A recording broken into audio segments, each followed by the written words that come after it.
नमस्कार, स्वागत है आपका आपके अपने channel health and medicine Hindi में। डायबिटीज के चैप्टर 4 में आज हम बात करेंगे सिम्टम्स ऑफ डायबिटीज यानी कि डायबिटीज के लक्षणों के बारे में। डायबिटीज के लक्षणों की तीव्रता कितनी है यह डिपेंड करता है हमारे शरीर में ब्लड ग्लूकोज लेवल कितना एलिवेट हुआ है। अगर डायबिटीज को हम दो स्टेजेस में डिवाइड करें तो पहला स्टेज है प्री डायबिटिक्स और दूसरा स्टेज है डायबिटिक्स।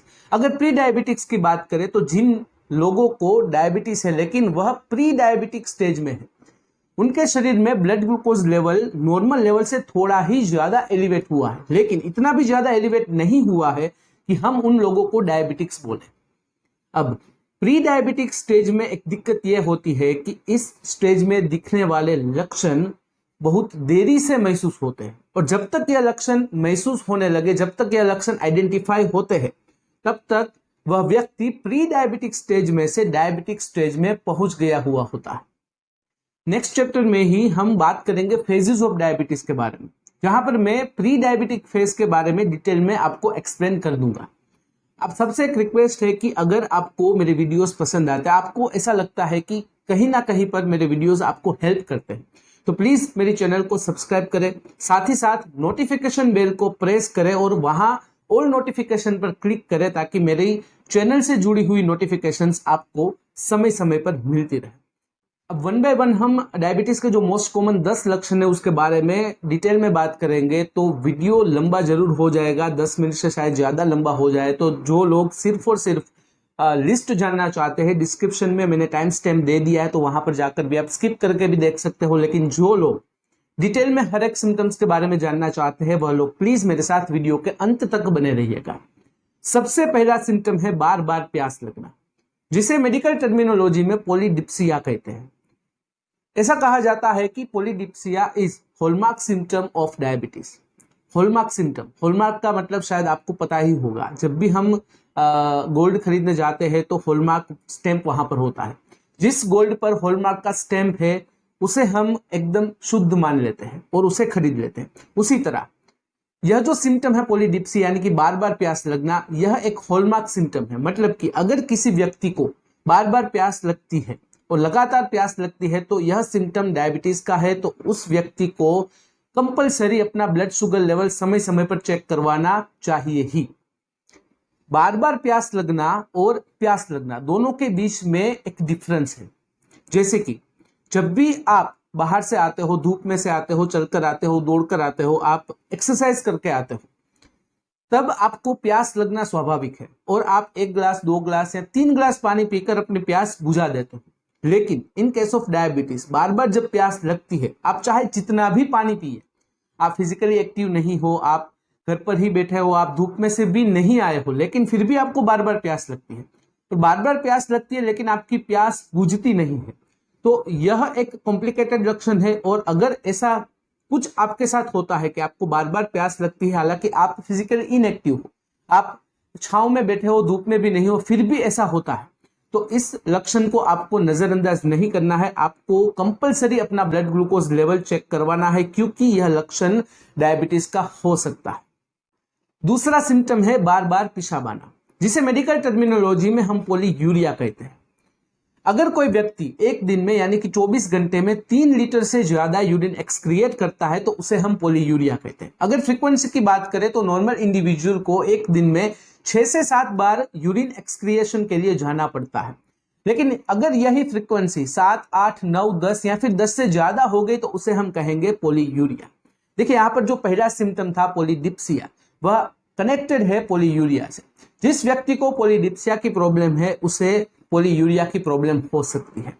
इसलिए अगर आपके साथ ऐसा कुछ होता है कि अगर आपको बार बार पेशाब करने के लिए जाना पड़ता है, तो यह आपके शरीर में ब्लड ग्लूकोज लेवल का एलिवेशन है वो दर्शाता है। मतलब कि आपको भी डायबिटीज हो सकती है अगर ऐसा लक्षण आपको दिखाई देता है। इसके अलावा और भी मेडिकल जो कंडीशन है वो रिस्पॉन्सिबल है, जैसे कि यूरिनरी ट्रैक इन्फेक्शन, डायूरेटिक्स दवाई का ज्यादा सेवन, एंजाइटी, पेल्विक एरिया में tumour, kidney stone, bladder wall के ऊपर सूजन, over active bladder, bladder cancer, sexual transmitted infection etcetera. तो अगर आपको पॉलीयूरिया की प्रॉब्लम है तो आपको अपना ब्लड शुगर लेवल जरूर चेक करवाना चाहिए। तीसरा लक्षण है बार बार भूख लगना, जिसे मेडिकल टर्मिनोलॉजी में पॉलीफेजिया कहते हैं। यह जो लक्षण है वो थोड़ा कंफ्यूजिंग है, क्योंकि यह लक्षण दोनों कंडीशन हाइपोग्लाइसेमिया और हाइपरग्लाइसेमिया दोनों में दिखाई देता है। हाइपोग्लाइसेमिया का मतलब है हमारे शरीर में ब्लड शुगर लेवल कम हो जाना, और हाइपरग्लाइसेमिया का मतलब है हमारे शरीर में ब्लड शुगर लेवल बढ़ जाना। दोनों कंडीशन में यह लक्षण दिखाई देता है, इसलिए यह लक्षण कंफ्यूजिंग है। अगर आपके साथ भी ऐसा होता है कि आपको बार बार भूख लगती है, आप खाना खा लेते हो, आपका पेट भर जाता है, लेकिन फिर भी पूरे दिन आपको कुछ ना कुछ खाने की इच्छा होती ही रहती है, तो यह पॉलीफेजिया है। तो आपको अपना ब्लड शुगर लेवल अवश्य चेक करवाना है। साथ ही साथ अगर लैक ऑफ स्लीप है, मतलब आप अच्छे से सो नहीं पाते हो, हाइपरथायरोडिज्म है, स्ट्रेस है, पीएमएस है और एंजाइटी की प्रॉब्लम है, तो ऐसे सिचुएशन में भी, ऐसे मेडिकल कंडीशन में भी पॉलीफेजिया दिखाई देता है। चौथा लक्षण है अनएक्सप्लेन्ड वेट लॉस। अगर आप वेट लॉस करने की ट्राई नहीं कर रहे हो, आप अपनी डाइट में भी कंट्रोल नहीं कर रहे हो, लेकिन फिर भी आपका वजन लगातार कम होता जा रहा है, आपका वजन क्यों कम हो रहा है उसका एक्सप्लेनेशन आपके पास नहीं है, उसे हम कहेंगे अनएक्सप्लेन्ड वेट लॉस। अगर आंकड़ों की बात करें तो आपका जितना बॉडी वेट है उसमें से 5% बॉडी वेट आपका कम हो गया है पिछले 6 से 12 महीनों में, जिसका एक्सप्लेनेशन आपके पास नहीं है। फॉर एग्जांपल, अगर आपका वेट 100 kg है तो 5 किलोग्राम या 5 किलोग्राम से ज्यादा वेट आपका पिछले 6 से 12 महीनों में कम हो गया है, बिना किसी एक्सरसाइज, बिना किसी डाइट कंट्रोल, तो यह एक अनएक्सप्लेन्ड वेट लॉस है। तो ऐसी सिचुएशन और ऐसी परिस्थिति अगर आपके साथ है तो आपको अपना ब्लड शुगर लेवल चेक करवाना ही चाहिए। इसके अलावा और भी कुछ कंडीशंस, मेडिकल कंडीशंस रिस्पॉन्सिबल होती है अनएक्सप्लेन्ड वेट लॉस के लिए, जैसे कि Crohn's disease, Addison's disease, Parkinson disease, HIV AIDS, anxiety, cancer, dementia, peptic ulcer etcetera. पांचवा लक्षण है बार बार इन्फेक्शन होना। अगर किसी व्यक्ति को बार बार इन्फेक्शन होता है, जैसे कि डेंटल इन्फेक्शन होता है, स्किन इन्फेक्शन होता है, वजाइनल इन्फेक्शन होता है, जिसमें bacterial infection, viral infection, fungal infection या फिर मिक्स्ड इन्फेक्शन शामिल है, तो उस व्यक्ति को वहीं पर ही सतर्क हो जाना है। मेडिकल साइंस में एक टर्म है इम्यूनो डेफिशिएंसी, जिसका मतलब है कि हमारी इम्यून सिस्टम में डेफिशिएंसी पैदा होना, यानी कि हमारी इम्यून सिस्टम लगातार कम होते जाना। जिस व्यक्ति को अनकंट्रोल डायबिटीज है, अनकंट्रोल डायबिटीज मतलब कि वह कुछ भी कर ले, अपनी डायबिटीज को कंट्रोल नहीं कर पाता है, तो ऐसी सिचुएशन में उसकी नेगेटिव इफेक्ट हमारी इम्यून सिस्टम पर होती है और हमारी इम्यून सिस्टम में डेफिशिएंसी होती है, जिसे हम कहते हैं इम्यूनो डेफिशिएंसी। कोविड की सिचुएशन में और म्यूकोरमाइकोसिस की सिचुएशन में आपने जाना होगा, आपने देखा होगा कि जिस व्यक्ति को अनकंट्रोल डायबिटीज है, कोई कोमोर्बिड कंडीशन है, उस व्यक्ति को ज्यादा चांसेस होते हैं कोविड इन्फेक्शन होने का, म्यूकोरमाइकोसिस यानी कि ब्लैक फंगल इन्फेक्शन होने का। उसका सीधा सीधा मतलब यह होता है कि अगर हमारे शरीर में ब्लड शुगर लेवल बढ़ने लगता है तो उसकी नेगेटिव इफेक्ट हमारी इम्यून सिस्टम पर होती है, हमारी इम्यून सिस्टम लगातार कमजोर होती जाती है और हमें बार बार इन्फेक्शन लगने लगता है। तो अगर आपके साथ अगर कुछ ऐसा होता है कि आपको बार बार इन्फेक्शन होता है, चाहे वो वायरल इन्फेक्शन हो, फंगल इन्फेक्शन हो, बैक्टीरियल हो या फिर मिक्स्ड इन्फेक्शन हो, तो आपको सतर्क हो जाना है, आपको अपना ब्लड शुगर लेवल अवश्य चेक करवाना है।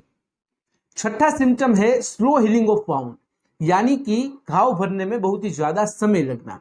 अगर किसी व्यक्ति को घाव हुआ है और उसे भरने में बहुत ही ज्यादा समय लगता है, कहीं हफ्ते लग जाते हैं, कहीं महीने लग जाते हैं, तो उस व्यक्ति को वहीं पर ही सतर्क हो जाना है और अपना ब्लड शुगर लेवल चेक करवाना है। क्योंकि अगर किसी व्यक्ति के शरीर के अंदर ब्लड शुगर लेवल ज्यादा है तो उसकी नेगेटिव इफेक्ट ब्लड सर्कुलेशन पर होती है। जब भी घाव लगता है तो उस भाग पर ब्लड को अच्छे से वहां पर पहुंचना होता है, क्योंकि वहां की जो स्किन होती है उसे रिपेयर होना होता है, ताकि अच्छे से घाव रिपेयर हो जाए, अच्छे से घाव भर जाए। लेकिन in case of high blood sugar, जब हमारी जो ब्लड सर्कुलेशन सिस्टम है वो नेगेटिवली अफेक्ट हुई है, तो जहां पर घाव हुआ है वहां पर अच्छे से हमारा ब्लड नहीं पहुंच पाएगा और स्किन को अच्छे से रिपेयर नहीं कर पाएगा और बहुत ही ज्यादा समय लगेगा घाव को भरने में। जितना ज्यादा समय घाव को भरने में लगेगा वहां पर उतना ही ज्यादा चांसेस हो गए बैक्टीरियल इन्फेक्शन, फंगल इन्फेक्शन और गैंग्रीन होने के। तो अगर आपके साथ ऐसा होता है कि आपको जब भी चोट लगती है, घाव लगता है, तो अच्छे से वो घाव नहीं भरता है, मतलब स्लो हीलिंग होता है, तो आपको सतर्क हो जाना है और आपका ब्लड शुगर लेवल आपको चेक करवाना ही चाहिए। सातवां सिम्टम है स्पष्ट दिखाई ना देना, जिसे मेडिकल टर्मिनोलॉजी में हम कहते हैं ब्लर विजन।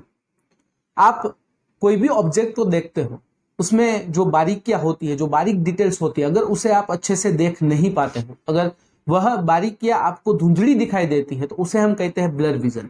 देखिए ब्लर विजन है वो टेम्पररी भी हो सकता है और परमानेंट भी हो सकता है। टेम्पररी का अगर एग्जांपल दूं तो आप अगर ज्यादा समय किसी लाइट के सामने देखते हो, फॉर एग्जांपल आप अपनी मोबाइल की स्क्रीन के सामने ही ज्यादा समय देखते हो और अचानक से आप दूसरा ऑब्जेक्ट देखते हो तो आपको थोड़ा धुंधला दिखाई देगा चंद सेकंड्स के लिए।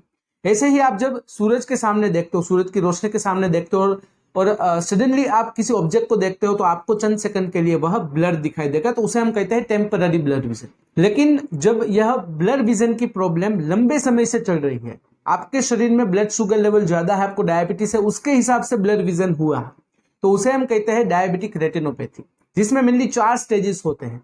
पहला स्टेज है mild non proliferative diabetes retinopathy, दूसरा है मॉडरेट, तीसरा है सीवियर और चौथा है प्रोलिफेरेटिव डायबिटिक रेटिनोपैथी।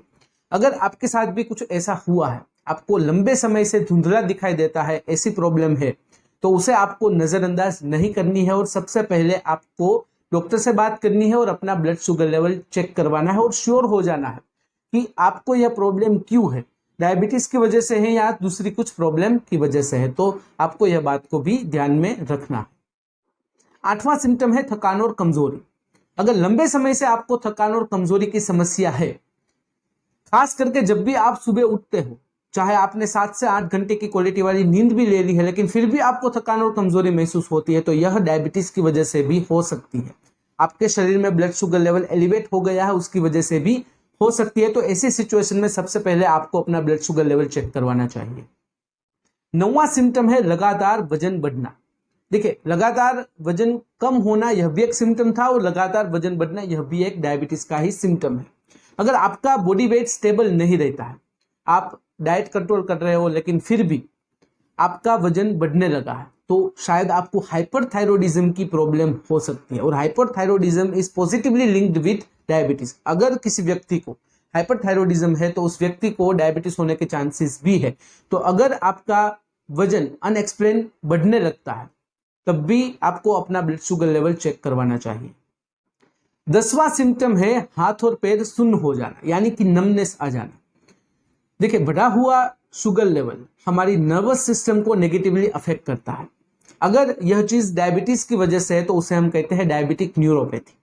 मतलब कि जो सिग्नल हमारे ब्रेन से लेकर हमारे हाथ और पैर तक पहुंचते हैं, अच्छे से सिग्नल मिलते हैं, अगर डायबिटीज की वजह से उस सिग्नल में रुकावट आती है तब हाथ और पैर अक्सर सुन्न हो जाते हैं। तो अगर ऐसा आपके साथ कुछ होता है कि आप थोड़ी देर भी कोई एक पोजीशन में बैठ लेते हो तब भी आपके हाथ और पैर सुन्न हो जाते हैं, तो आपको सबसे पहले अपना ब्लड शुगर लेवल चेक करवाना चाहिए। तो यह थे मोस्ट कॉमन 10 सिम्टम। उसके अलावा भी कुछ सिम्टम्स डायबिटीज में दिखाई देते हैं, जैसे कि ब्लड प्रेशर बढ़ना, सेक्सुअल प्रॉब्लम, चक्कर जैसा आना, नोजियस फील होना, वोमिटिंग होना, मूड स्विंग्स होना, इरेगुलर पीरियड्स एक्सेट्रा। और साथ ही साथ आप सबको ध्यान में रखना है कि अगर आपके यूरिन में कीटोन्स की प्रेजेंस है तो उसका भी यह मतलब हुआ कि आपके शरीर में ब्लड शुगर लेवल ज्यादा है। क्योंकि जब हमारे शरीर में इंसुलिन कम हो जाता है, मतलब कि जब भी हमें डायबिटीज होती है तब हमारे मसल्स और हमारी फैट ब्रेकडाउन होती है और कीटोन्स उसकी बाय प्रोडक्ट है और वह एक्सक्रिएट होती है यूरिन के जरिए। तो अगर हमारे यूरिन में कीटोन की प्रेजेंस है तो हमें समझना है कि हमारे शरीर में इंसुलिन की कमी है, तो हमें डायबिटीज हो सकती है या फिर हुई है। तो ऐसी सिचुएशन में भी अगर हम यूरिन एनालिसिस करते हैं और ऐसा कुछ सामने आता है तो हमें हमारा ब्लड चेकअप भी करवाना है, हमें ब्लड शुगर लेवल भी चेक करवाना है। तो अभी के लिए बस इतना ही। आगे चैप्टर 5 में हम बात करेंगे स्टेजेस ऑफ डायबिटीज, जिसमें हम डिटेल में बात करेंगे प्री डायबिटिक्स के बारे में। तो आज का वीडियो ध्यान से देखने और सुनने के लिए आपका धन्यवाद। जय हिंद, जय भारत।